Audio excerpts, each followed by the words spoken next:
안녕하세요. KB국민은행 자본시장그룹 수석 이코노미스트 문정입니다. 오늘 경제로 시장 읽기에서는 지난주에 있었죠. 미국 연준의 FOMC 회의가 결과는 상당히 좀 충격이었습니다. 시장 예상보다 상회를 했는데 근데 시장 영향은 상당히 좀 미미했습니다. 그 이후에 보면은 미국의 금리가 크게 변동하지 않았고 주식시장도 비교적 좀 잔잔한 모습을 보였고요. 달러는 약세를 보였지만 달러 환율도 거의 횡보하는 흐름을 보였습니다. 그래서 이번 시간에는 이 미국 빅컷에 대한 의미 그리고 시장이 왜 크게 영향을 받지 않았는지 하지만 앞으로 금리나 외환시장은 어떻게 될 것인지에 대해서 살펴보는 그런 시간을 갖겠습니다.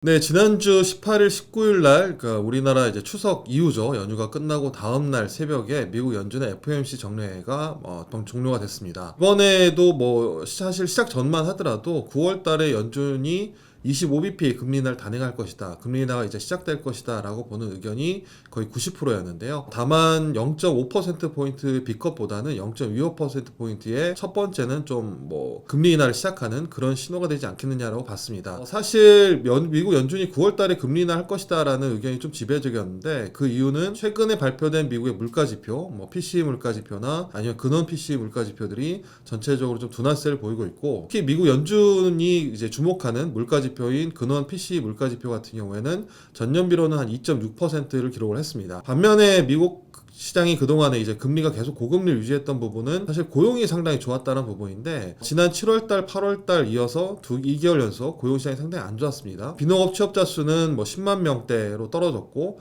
그 다음에 가장 주목하는 실업률이 이제 4.2, 4.3%까지 올랐죠. FOMC 이후에 정례회 이후에 이제 파월 의장 기자회견에서도 파월 의장은 실제로 물가는 상당한 진전을 이뤘다라고 얘기를 했고요. 고용시장 같은 경우는 여전히 실업률은 낮다. 하지만 최근에 이제 고용시장이 불균형이라는 부분이 상당히 좀 균형을 이루고 있다는 부분을 얘기하면서 지금까지 과도하게 높게 유지했던 그런 금리를 낮추는 단계라고 얘기를 했습니다. 그러니까 미국이 경기가 나빠서나 아니면은 경기 침체 우려 때문에 금리를 인하한 게 아니라 물가는 상당히 안정돼 있고 고용은 이전에 비해서 견조함이 다소 좀 약해졌기 때문에 그런 부분에서 금리 인하를 단행했다라고 봐야 될 것 같습니다. 이렇게 미국 연준이 시장의 기대보다 더 큰 폭의 금리 인하를 단행했음에도 불구하고 사실상 미국 채권 금리 같은 경우에는 2년물 금리는 한 3에서 4bp, 그러니까 0.03포인트 정도 떨어졌고요. 미국 10년물 국채 금리, 그러니까 장기금리, 대표적 장기금리인데 10년물 금리는 오히려 반등을 했습니다. 소폭. 그래서 금리는 오히려 크게 영향을 미치지 못했고요.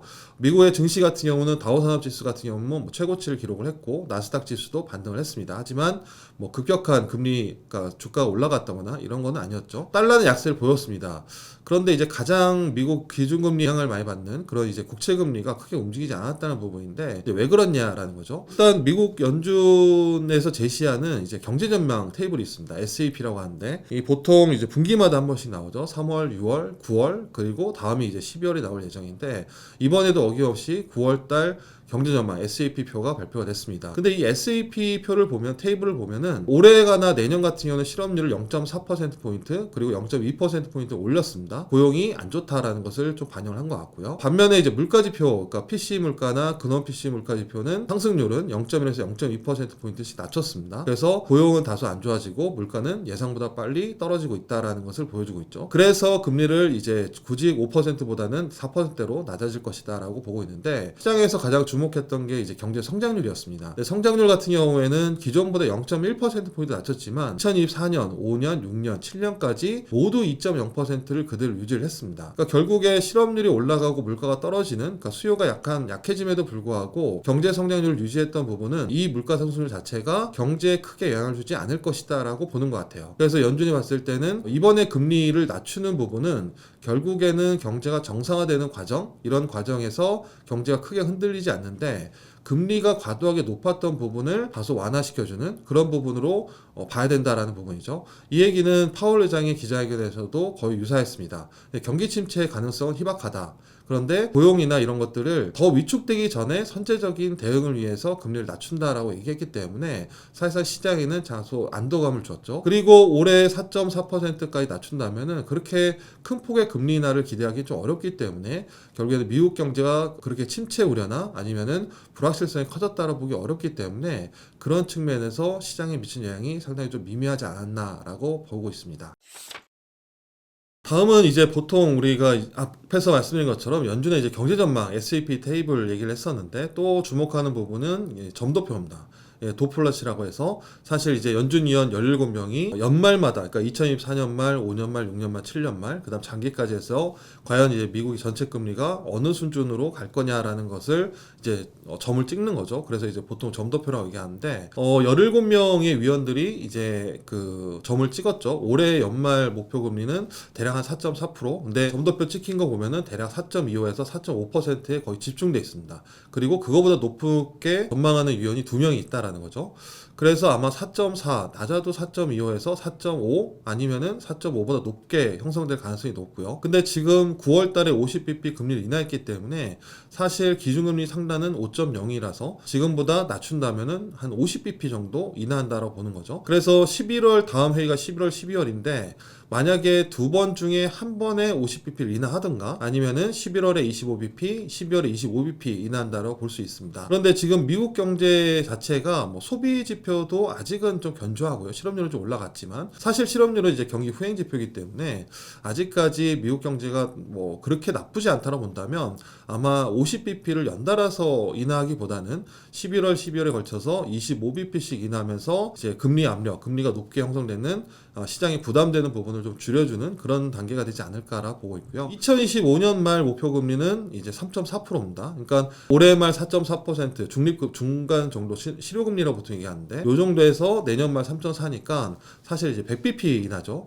그렇다면은 대략적으로 1%포인트 낮춘다고 본다면 연달아서 뭐 50bp씩 두 번 낮추는 것보다는 25bp씩 분기에 1회 정도 아니면은 상반기에 3회 아니면 하반기에 1회 정도 1년에 연준 그 FOMC가 8번 있습니다. 8번 중에서 뭐 4번에 걸쳐서 25bp씩 낮출 건지 아니면은 앞서서 좀 더 낮추고 뒤에는 좀 놔둘 건지 이런 것들을 볼 수 있기 때문에 결국에는 앞으로 미국 연준이 미국 경제가 크게 흔들리거나 아니면 실업률이 급등하거나 소비가 침체로 이어지지 않는 한 50bp의 B컷 인하 가능성은 상당히 좀 제한적이다라는 것을 좀 시사하고 있습니다. 물론 향후 이제 앞으로 12월 달에 이제 또 SEP가 나오겠죠. 경제전망 테이블이 나올 건데 그때까지 뭐 미국의 지표들이 크게 나쁘지 않다면 앞으로 미국 연준은 25bp씩 올해 한 2번, 내년 4번 정도 진행될 가능성이 높다. 그렇다면은 50bp의 금리 인하의 B컷은 기대하기 좀 어렵지 않느냐라 볼 수 있을 것 같고요. 이런 것들 때문에 시장 금리가 크게 흔들리지 않았나라고 보고 있습니다.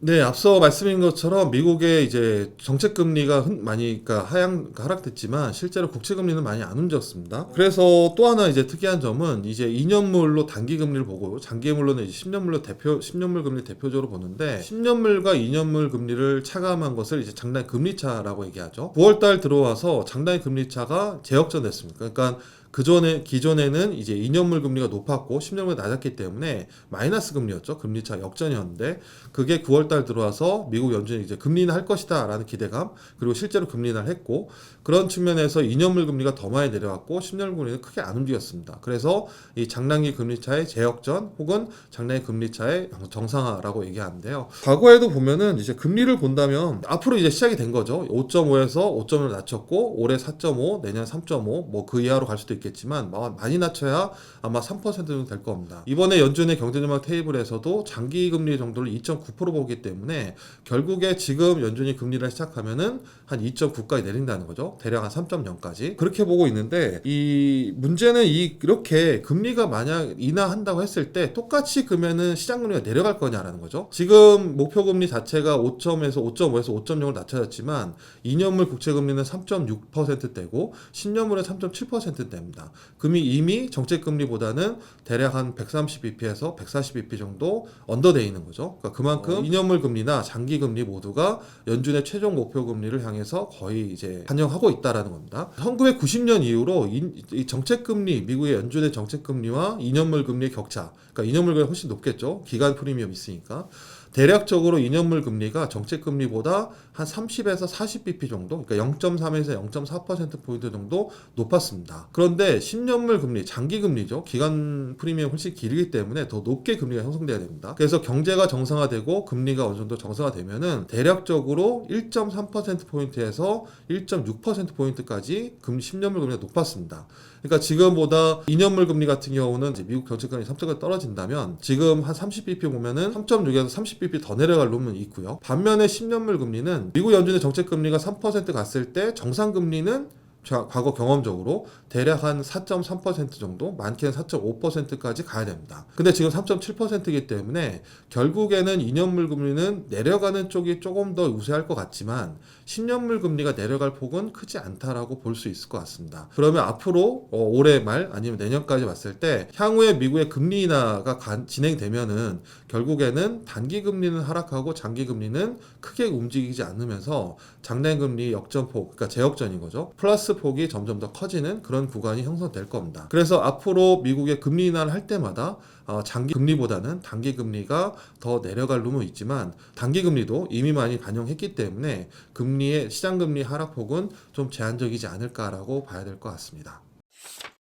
그렇다면 이제 달러는 어떻게 될 거냐라는 부분입니다. 달러 같은 경우는 사실 2021년 6월부터 달러가 올랐습니다. 그때 이제 미국 연준이 SEP 똑같은 지금 경제전망 테이블에서 2023년에 금리를 올릴 거야 라고 얘기하면서 미국의 시장 금리가 올랐고, 그러니까 장기가 국채 금리가 올라갔고, 그에 따라서 달러가 강세를 보였습니다. 그리고 나서 2022년 말까지 금리를 계속 올렸죠. 2023년까지 올렸지만 달러 고점은 2022년 11월이었습니다. 그 이후로는 좀 떨어졌죠. 금리 인상이 거의 막바지 왔다라고 보기 때문에. 그래서 대략적으로 원래는 이제 미국의 달러화 지수는 원래 10년물 금리, 그러니까 장기 금리의 동조화가 큽니다. 왜냐면은 10년물 금리 같은 경우는 미국 경제의 미래를 보여주고, 그다음 물가에 대한 기대, 이런 이제 기대치를 보여주기 때문에 달러도 기대를 반영해서 10년물 금리 연동을 많이 합니다. 그런데 과거 장기적으로 보면은 결국에는 미국이 금리 인하를 한다라는 거, 인하가 시작되는 거죠. 인하 사이클이 시작되면은 달러가 약세를 보였습니다.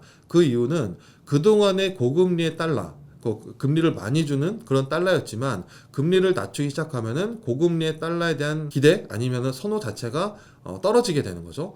또 미국과 비미국과의 금리 차인데, 비미국 같은 경우는 유로, 일본, 영국과도 있지만 그 중에서 유로와 영국은 금리를 똑같이 내리는 걸로 보고 있지만 일본은 금리를 유지하거나 아니면 올릴 가능성이 높죠. 그래서 미국과 비미국의 정책 금리 차는 좁혀집니다. 이게 자체가 달러에는 약세 요인이 될 것으로 보고 있습니다. 대략적으로 이제 블룸버그 컨센서스 같은 경우도 블룸버그에서 주요 IB들이 제시하는 그런 이제 달러화 지수 혹은 또는 이제 달러원 환율도 있죠. 그래서 분기 말 값을 보면은 대략적으로 올해 3분기부터 해서 4분기에 더 내려가는 걸로, 내년에도 계단식으로 계속 좀 내려가는 쪽으로 완만한 하락세를 보일 거로 보고 있습니다. 물론 급격하게 내려가지 않는다고 보는 건데, 이 급격하게 내려가지 않는다고 보는 이유는 그만큼 미국의 정책금리 최종 목표 금리가 이미 시장금리나 달러에 좀 반영돼 있다라고 보고 있기 때문입니다. 그럼에도 불구하고 미국의 금리를 인하하는 사이클로 본다면 이 고금리 달러에 대한 선호가 약해질 거로 보기 때문에 달러는 약세를 보일 거다. 다만 완만한 약세를 보일 것이다 라고 볼 수 있을 것 같고요. 이 달러 환율에 대한 컨센서스 자체도 올해 4분기에 1330원에서 내년 4분기에는 1280원까지 떨어지는 걸로 보고 있습니다. 그래서 전체적으로 종합해 보면은 이번에 9월달 미국 연준의 비컷으로 금리 인하 사이클이 시작됐다. 다만 앞으로 금리 인하는 지금 경제 상황으로 봤을 때는 점진적, 순차적으로 금리 인하를 단행할 것이다. 시장 금리는 이미 그 부분을 많이 반영됐기 때문에 낙폭은 제한적이고 장기보다는 단기 쪽에서 좀 내려갈 가능성이 높고요. 달러 같은 경우에도 미국의 금리 인하 사이클, 물론 장기 금리 연동을 많이 하지만 금리 인하 사이클 때문에 고금리 달러에 대한 매력도가 낮아지면서 달러는 완만한 약세를, 달러 환율은 내년 하반기까지 봤을 때는 점진적인 하락을 기대할 수 있을 것 같습니다.